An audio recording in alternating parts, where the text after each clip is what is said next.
Sí, sí. Gracias, Javier. Lo cortó con la imagen. Bueno, gracias igualmente a Javier Lazo Mendoza, que estaba con nosotros.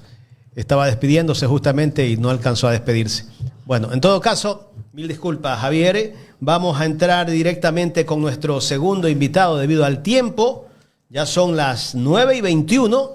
Saludamos a esta hora de la mañana junto a Mónica Luzárraga con el doctor Eduardo Franco Loor, que ya está con nosotros de manera presencial en los estudios de Ecuador en directo. Doctor, ¿cómo le va? Buenos días, gracias por acompañarnos, bienvenido. Gracias por la invitación, Jaime. Aquí estamos para cualquier comentario, pues hacerlo con respecto a los temas que usted indique. El doctor Eduardo Franco Loor es ex consejero del Consejo de Participación Ciudadana y Control Social. Estuvo pocos días porque se ratificó una sentencia del Tribunal Contencioso Electoral el día viernes, donde destituyeron a 4 consejeros de Participación Ciudadana y Control Social. ¿Cuáles fueron los argumentos, doctor, o cuáles son los argumentos de la sentencia que emite el Tribunal Contencioso Electoral? Vea, lamentablemente vivimos en un país en el que no se cumplen las leyes, en el que el establishment político y mediático determinan el rumbo de lo que debe hacer un gobierno, de lo que tienen que hacer los jueces, etc. A nosotros nos acusaron de ser correístas de la Liga Azul, no hubieron pruebas fehacientes en la cual el juez Fernando Muñoz dictaminó en primera instancia la destitución del señor Verduga, de Yadira Salto, de Miguel Caparra y del que habla. Y ahora, el viernes 31, realmente revisando la sentencia que nos fue justamente notificada en la madrugada del sábado, tenemos 3 días, todavía no se ejecutarían la sentencia. O sea, técnicamente, desde el punto de vista legal, yo soy todavía consejero hasta mañana, hasta el día miércoles que se va. Este es de última instancia ya, ¿no? Es de última instancia, ¿no? Lamentablemente los jueces han actuado contrarios a derecho. Son jueces del Trujillato, son jueces que tenían que acelerar porque había una exigencia mediática de los medios de comunicación. En campaña política, ¿no? Y estamos en campaña política, pero hay un voto salvado, un voto que yo rescato del doctor Richard González Dávila, a quien no conozco, hizo un voto salvado muy fundamental, en la cual debieron basarse para hacer un voto o para hacer una sentencia justa, apegada a derecho, y que justamente ratificaría la inocencia de todos los procesados. Porque él establece aquí que discrepa con la mayoría por los siguientes motivos. En primer lugar, han aplicado absurdamente, de manera retroactiva, una resolución de ellos mismos del 8 de mayo de 2024 en la causa 111-2023 del Tribunal Contencioso Electoral. ¿Qué dice esa parte resolutiva? Que definen ellos mismos como Tribunal Contencioso Electoral, definen como regla jurisprudencial vinculante, o sea, obligatoria, para causas ulteriores análogas lo siguiente, y la aplicaron de una manera retroactiva. Las publicaciones realizadas por redes sociales o por cualquier medio de comunicación tradicional o no tradicional cuya connotación, contexto y contenido tengan por propósito movilizar la voluntad popular a favor de una candidatura debe ser considerada publicidad electoral. Pero esto tiene efecto para el futuro, no de una manera retroactiva, y lo hicieron de una manera audaz, prepotente, porque esto viola la Constitución. Eso no está en la ley, la promoción de redes sociales. Es decir, la ley lo prohíbe que eso forme parte, pero ellos han hecho una regla interpretativa que la aplicaron retroactivamente, y la Constitución dice que nadie podrá ser juzgado ni sancionado por un acto de omisión que al momento de cometerse no esté tipificado como ley, como sanción. Eso está en el artículo 76, numeral 3 de la Constitución de la República. Y ellos, para aplicar esa norma retroactiva, dijeron que la conversación que se tuvo con el señor Rafael Correa, que no tenía derechos políticos. A Rafael Correa también lo condenaron siendo inocente en el caso Sobornos, los jueces de la Corte Nacional de Justicia, y le quitaron los derechos políticos. Como nosotros, no afiliados a ningún partido político, que tuvimos una conversación con una persona natural que no tenía derechos políticos y de la cual no se habló en modo alguno de revolución ciudadana, de campaña electoral, en lo absoluto. A través de redes sociales, es una contradicción. Nosotros jamás... Las redes sociales no están consideradas como medios no estuvieron de en su momento. No, pues no estaban en ese momento. Eso fue la conversación a fines de enero del 2023. Lo hicieron retroactivamente la ley y eso viola la Constitución. Viola la Constitución de manera definitiva. Además, hay otro asunto que Richard Dávila establece y nosotros lo hemos obtenido. Richard González Dávila, que el memorándum que presentó el señor Enrique Pita, vicepresidente del Consejo Nacional Electoral, dando a conocer que se habían revisado las redes sociales y que estábamos en campaña política, nunca fue contradicho, no fue prueba dentro del expediente. Sin embargo, eso es uno de los motivos fundamentales para aplicar esta destitución que es injusta y que nos abre el camino para presentar alguna acción extraordinaria de protección ante la Corte Constitucional del Ecuador o ante instancias internacionales, porque han hecho tabla rasa la doctora Ana Abril, la doctora Coloma, el doctor Viteri y el doctor Ortega, entiendo que era el juez ponente, de elementos fundamentales. Yo, como jurista, como abogado, debo rechazar esta sentencia de última instancia, por supuesto, que ha complacido indudablemente a los partidos políticos, al gobierno, a los medios masivos hegemónicos del Ecuador, que tenían un direccionamiento en contra de nosotros. Y mire que en una parte de la sentencia ellos dicen, las pruebas para demostrar acá está, disculpen, hay una parte en que prácticamente actúan de una manera subjetiva. Dice, lo dicho tiene su asidero en tanto nos encontramos frente a cargos de elección popular que integrarán un organismo de control que entre sus funciones se encuentran la designación de varias autoridades de diferentes instituciones del Estado y la lucha contra la corrupción. De allí la necesidad de su neutralidad, lo cual no fue observado por los denunciantes. Es decir, nos indican que como teníamos nosotros como Consejo de Participación Ciudadana elegir autoridades, íbamos a actuar con parcialidad. Adelantándose al futuro. Adelantándose al futuro, exactamente, Mónica. Adelantándose al futuro, lo cual un juez no puede hacer. Aquí viene una parte importante, doctor, y que creo que la ciudadanía necesita comprender este principio de legalidad, este principio taxativo que rige a los procesos sancionatorios y que también es común en el derecho penal cuando nosotros describimos las infracciones y paralelamente también describimos la sanción que le corresponde a dicha infracción que está prevista en la ley, que está tipificada en la norma. Y aquí vienen dos situaciones.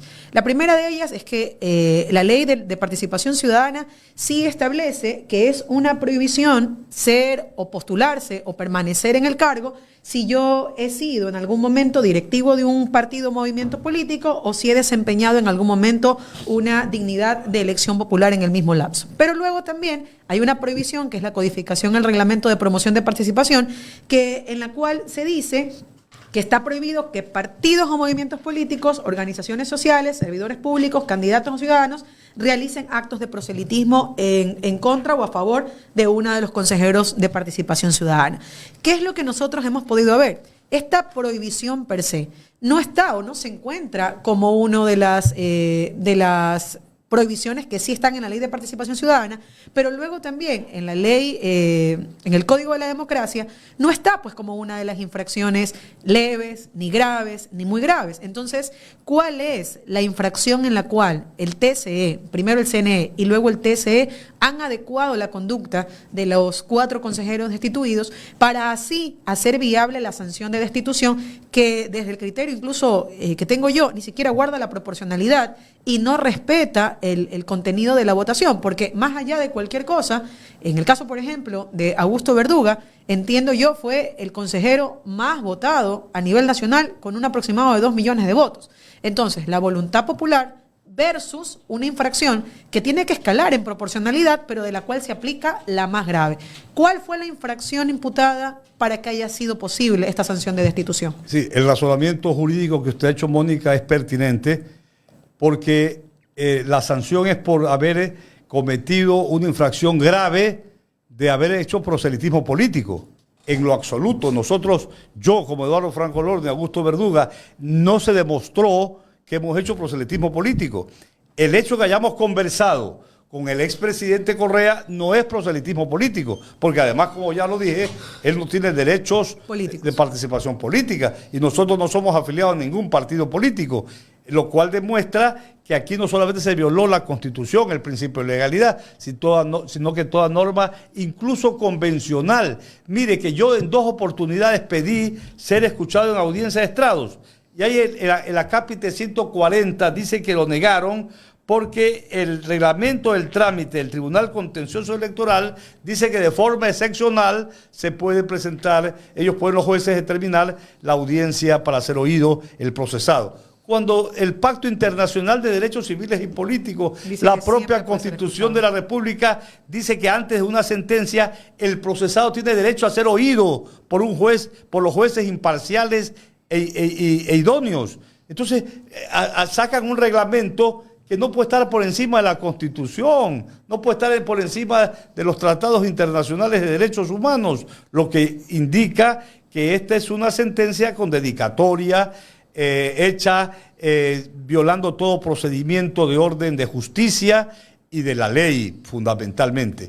Es lamentable que esto haya ocurrido, sin lugar a dudas. Esto responde a que los jueces han sido sumisos a dictámenes políticos. Mire que al día siguiente, el sábado, 1 de febrero, el señor ministro de Gobierno enseguida mandó un comunicado aplaudiendo la decisión, cuando justamente, ¿qué tiene que ver la función ejecutiva con esta situación de una función, de un organismo que forma parte de la función de transparencia y control social? Es decir, yo noto, hablando ya en términos políticos, que el gobierno nacional ha cooptado casi todas las funciones del Estado a favor de ellos, de sus intereses, y por eso no convenía que personas como Eduardo Franco Lor, que no tengo ningún vínculo o sometimiento a ningún partido político, el hecho que sea amigo de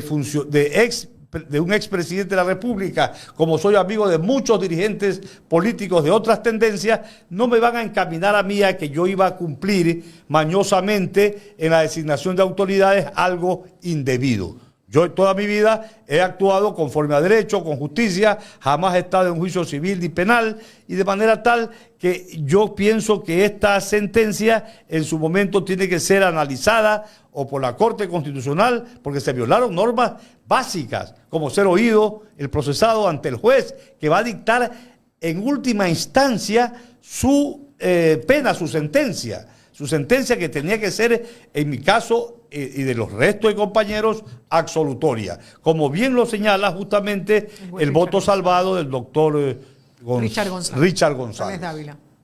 Y casualmente, ¿cuál considera? A ver, y esta resolución se adopta en última instancia luego de haber esperado por mucho tiempo el pronunciamiento del Tribunal Contencioso Electoral.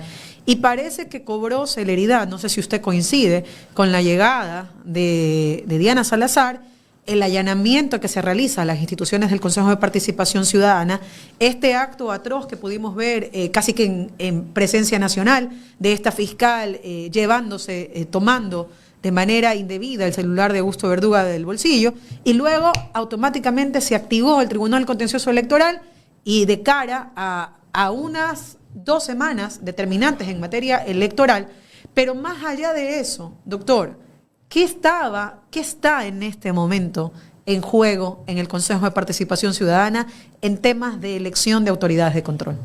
Indudablemente lo que falsamente se nos imputaba a nosotros, que nosotros íbamos a controlar las designaciones de las autoridades de control. En juego está en que ahora quieren ellos dirigir y poner en las instituciones del Estado, en los concursos de fiscalía, etcétera, a gente que sean justamente serviles a sus intereses.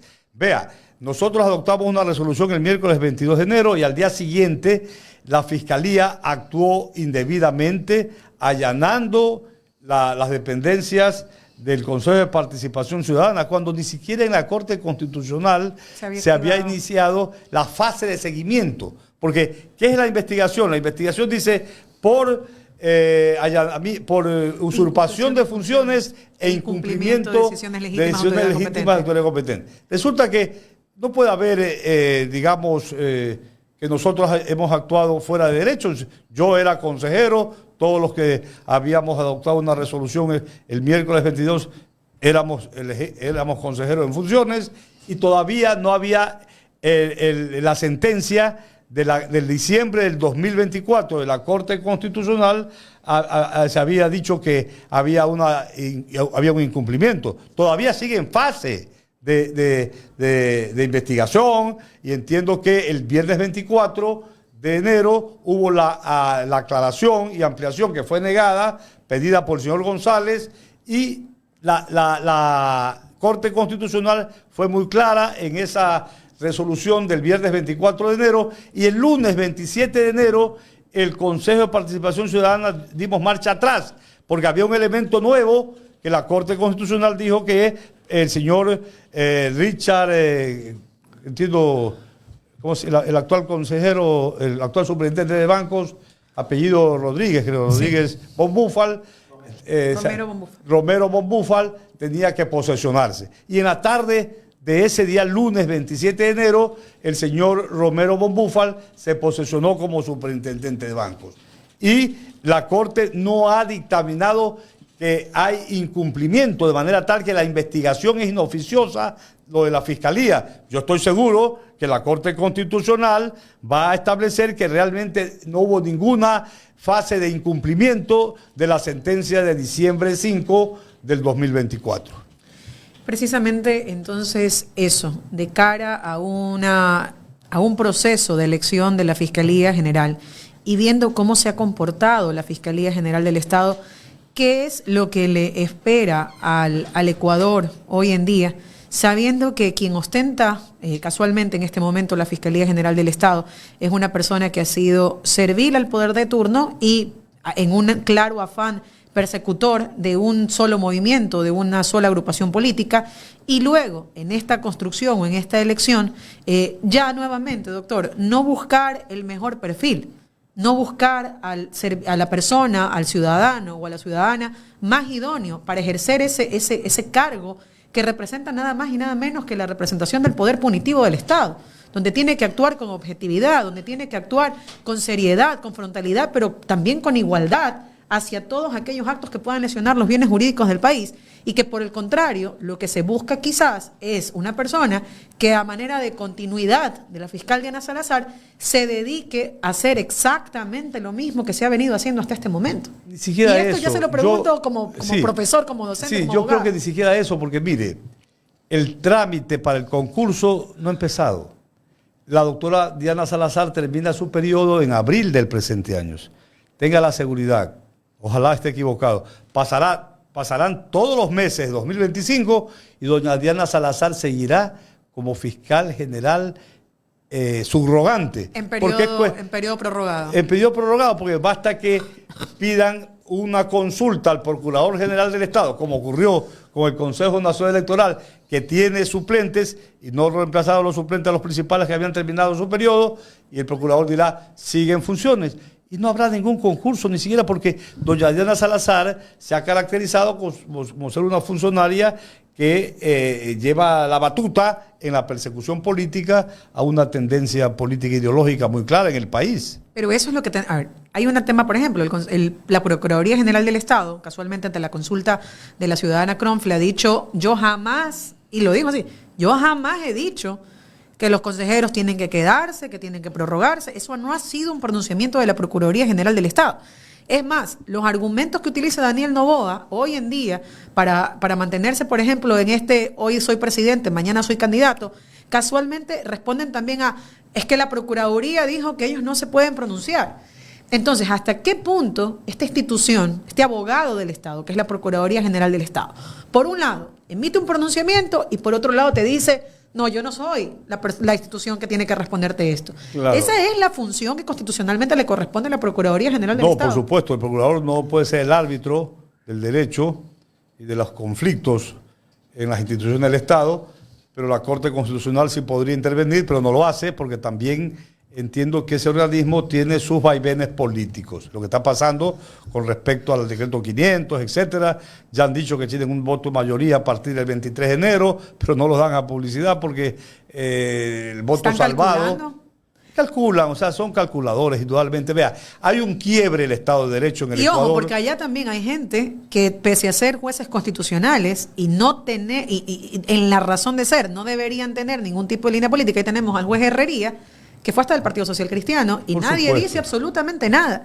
Y es una persona. Primero fue elegir democrática. Y claro, y ahora servil, porque por el voto salvado de él, que en teoría es el voto que está en contra, o que disiente del voto de mayoría, es que está estancada el pronunciamiento, un pronunciamiento que es exigible hasta por salud mental de los ecuatorianos y para quitarle como bandera de lucha, si se quiere, al gobierno nacional, esto de es que yo no sé qué hacer, es que no hay normativa, es que no sé cómo interpretar la norma, es que la norma no me obliga. Entonces, desde el derecho, doctor, ¿cree usted que las instituciones nos quedaron debiendo? Por supuesto, nos quedamos debiendo y digamos... la única solución es que el pueblo ecuatoriano el día domingo 9 el próximo domingo 9 de febrero tome una decisión trascendental para dar con el traste con toda esta estructura del Estado que está a punto de perecer realmente, y ojalá que el pueblo sepa elegir a las nuevas autoridades. Y recuperar la institucionalidad de nuestro país. Siempre tengamos fe y esperanza en mejores días para el país, porque las instituciones están en este momento en una etapa de debilidad. La Constitución no vale para nada, lo ha aprobado el presidente, que tiene a sus secretarias por horas como presidenta temporal, y la vicepresidenta electa en las urnas la han avasallado, la han pisoteado, la Corte Constitucional no hace nada, todo lo calcula. Entonces, hay instituciones que no sirven para nada. Lamentablemente esa es la realidad del país. Y han dialogado usted, Yadira, Augusto también, sobre cuáles son las acciones que van a tomar ahora una vez que sean notificados legalmente con respecto a la resolución adoptada por el TCE. Bueno, no, yo no he conversado con Augusto, salió de vacaciones, entiendo está fuera del país, con Yadira tampoco, pero lo voy a hacer en las próximas horas para poder alentarlas a las compañeras y al compañero. Y hay que tener fe que las cosas van a cambiar. A mí no me van a doblegar, nadie me va a doblegar, y yo voy a seguir luchando por un país mejor, por un Ecuador distinto, por instituciones renovadas, porque se cumpla con la Constitución y la ley. Tengo 42 años de profesor universitario de Derecho en la Facultad de Comunicación Social, y caramba, yo no me doy por vencido, ni tengo miedo a nada, solamente a Dios, y seguimos en la lucha por un país mejor. Agradecemos al doctor Eduardo Franco Loor por su presencia aquí en Los Especialistas, con quien hemos dialogado. Carlita apareciendo ahí, se perdió el control aquí en el espacio de Los Especialistas. Agradecemos al doctor Eduardo Franco por su presencia, por lo que nos ha dicho el día de hoy, y esperamos verlo en otra ocasión. Vamos a una pausa y regresamos.